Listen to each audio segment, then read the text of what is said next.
The reason I'm making this is because my fiancés and I need help with a situation on September 3rd that recently came to our attention. My fiancé's parents are extremely religious, but they've been worse to his sister, 15, than him. When he was growing up, they didn't force him to attend like her, and he admits that he was a golden child. He would miss church/youth because of sports, and their relationship was fine when he moved out because they weren't as strict on him. He was allowed to work and have secular friends, and they didn't make him do purity like she did. But we were recently made aware of something that will make us rescind their invitation before cutting them out of our lives, but we want to ask for advice before doing that. His dad made a Facebook rant about how he discovered his sister being gay due to parental controls showing search history, and he also ranted about the importance of them as such. He also said he spoke to someone at church and that she probably will too.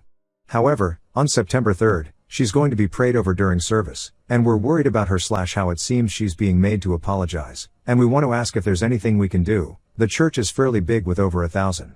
We're going to uninvite anyone who attends that Sunday in agreement with her parents, but the wedding isn't our priority right now. Is there anything we can do to help her out of this situation while we still have a connection with her parents?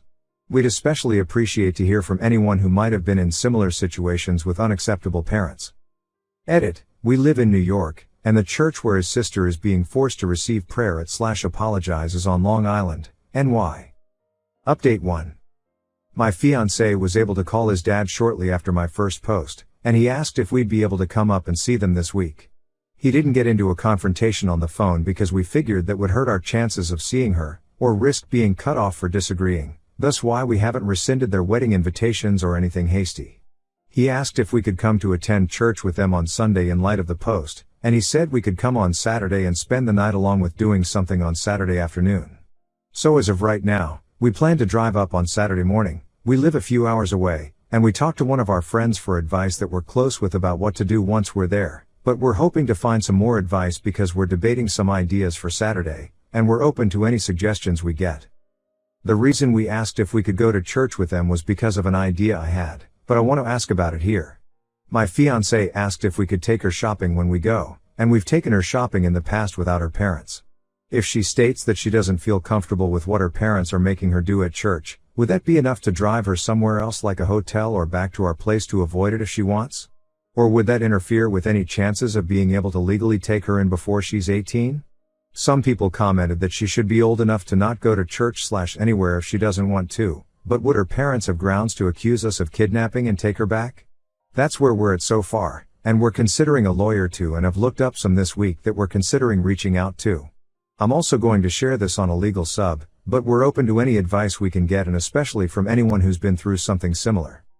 Edit. We just received advice on our/legal advice that answered our questions in regards to our ideas, and we will not be taking her to our home or anywhere due to legal concerns. We're still planning to visit to see how she is and are considering reaching out to an LGBTQ organization for support as some commenters suggested, and this is the advice we received. Update 2. I wasn't able to update sooner because the past few weeks have been challenging, but we received a lot of great advice along with one in particular I'll highlight momentarily. A lot of people said that we needed to reach out to an actual family lawyer for advice instead of Reddit, and that's what we've done since our previous post. The reason we came to our/legal advice initially was because we had less than a week until his sister would basically be outed to the church. As stated in our update, and later echoed by the lawyer we found, we understand that trying to remove his sister from the situation, on 9/3, would have been a terrible idea that could have resulted in his parents pressing charges for kidnapping, and that was an emotional idea that many shot down rightfully in our update, after many suggested taking her for a drive to remove her from that Sunday on our first post. When 9/3 came, we were able to stay at her parents' home for the weekend after my fiancé received permission in our update post, and we had a chance to talk to her parents on Saturday too. But before we get into what was said, someone in our update made a comment suggesting that we don't rock the boat with her parents and instead try to show his sister a healthy, straight relationship so that we can be a part of her life and give her somewhere to vent as she may very well need. We both liked this idea and decided not to rock the boat when we saw them, but my fiancé has struggled in the aftermath of that weekend, which I'll get to later. Long story short, her parents told us that they're gonna have her talk to someone, a leader, at church about her being gay, and they said that they received prayer from others who saw the Facebook post along with those they called to vent. The only thing we challenged them on was why they felt the need to out her on Facebook, to which her father said that she needed support from others who would basically talk her out of it/pray on their own. When we suggested trying to be a good example of a straight couple, they liked the idea and said they hoped our wedding would be a good example for her too. They also said that college would be off the table for her unless she showed change, and that's on top of privileges they took away too. We weren't able to talk to her one-on-one on Saturday because she stayed mostly in her room aside from greetings, and she ate dinner in her room as well. And when Sunday came, she rode in her parents' car while we followed them to church. At some point after worship, one of the pastors invited them to come on stage, and they basically prayed for her while laying hands for about 5 minutes. My fiancé said it was short and similar to how they dedicated babies occasionally on Sunday morning and had the newborn be prayed over by a pastor. The only difference was that a pastor told the congregation that she was struggling with her sexuality, and the prayer involved rebuking worldly influences / friends and types of media that they think played a role in it. In regards to his sister, she kept a straight face and wasn't crying or anything, and they didn't ask her to say anything either. Her parents also took us to lunch afterwards, and she was rather quiet / on her phone despite her parents telling her she did great and so forth. We left shortly after lunch because we had work on Monday, but her parents agreed to hang out with us again soon.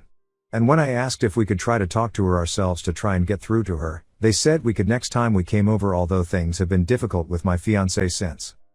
My fiancé really wanted to go to support his sister, and he made the call to his dad to get permission to stay at their home over the weekend too. However, when some people came up to their family and talked to his sister / her parents after service, some people spoke to my fiancé and asked how he was, and he said it really bothered him a few days after. He grew up in that church, and he said that being there was somewhat traumatic when he didn't expect it to be. Some people asked why he stopped going among other things, but he's also had second thoughts about keeping in touch with his parents for his sister's sake since. Long story short, he said it was hard to not explode at them and play a face for those 2 days, and he's been hyper-focused on it the past few weeks too. He said it's, the trauma's, been eating at him when he's at work, and it's awoken some memories / trauma inside of him that he might have forgotten about since living away from them as an adult. He also wants to uninvite not just his parents, but every Christian relative he's aware of, from our wedding. I have no issue uninviting people from our wedding, and I also wanted to uninvite his parents, although we initially decided against it, to keep a connection with his sister. He says he wants to talk to a therapist, but not couples therapy because there's some trauma he never told me from his childhood, and I want to respect his space until he's ready to talk about it, or even if he never does. He thinks a therapist will tell him to put his upcoming marriage / mental health ahead of his sister, and I could see that honestly too. My commitment is first and foremost to him as it's supposed to be upon marriage. But as for right now, he's looking for a therapist that'll work with his insurance, and I told him to do what's best for him first because it's hard to help others if he's hurting. The thing about put your gas mask on first, so we're just waiting to see what comes from therapy. Update 3. A lot of people rightfully called us out for doing nothing, in regards to trying to talk to his sister, when we visited his parents, and it bothered me that we didn't either. However, I wasn't fully truthful in my last post, and that's because I excluded some major details that I was insecure about at the time. As of writing this, my fiancé and I are no longer together, and I want to explain why along with the things I left out. Many people said we should have said something to his sister whenever she was alone, something along the lines of our support for her coming out and disagreeing with her parents. However, shortly after we arrived at his parents', he told me he regretted coming up and that being there was bringing back bad memories. He also said he was considering driving home on the first day we came. But when I tried to calm him down, he said he didn't want to help his sister because no one helped him when he was her age, and that if she were a boy, we'd tell her to man up and not pity her, and his whole attitude showed a new side of him I never saw before, which bothered me. He said that going back to their home triggered him, and he said he didn't want to talk to his sister, like we planned, because she was going to know what he felt when he was her age, and I excluded that argument previously because I was uncertain about my future with him afterwards. I was able to talk him out of leaving and suggested sleeping on his frustration. But after we went to service on Sunday, he became even angrier after people questioned why he stopped attending for so many years, and he said that triggered him worse than the night before.